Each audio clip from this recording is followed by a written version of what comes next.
Have you ever met these problems in the production?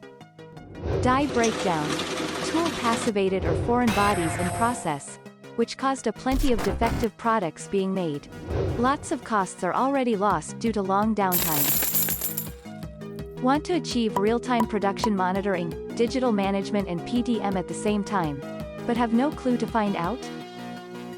Now, you can have Quenlin to help you to manage your production. Each pressing die equipped with an exclusive ID.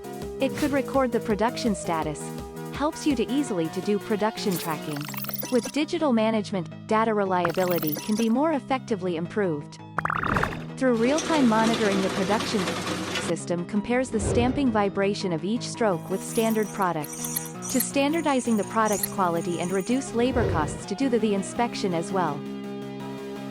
By long-time monitoring, you can find out the failure trend and notice the remaining useful times of die, which helps you find the best maintenance time before the die damaged, reduce the cost of die repair and production loss. With this die detector, all production status and information will be fully recorded and can relate to other production systems. Helps you to reach the vision of IoT intelligent management, increase the plant availability. You can start from here. Die detector support you to reach digital management, in-process check, and preventive maintenance. Effectively save maintenance expenses and your precious time, right at your fingertips.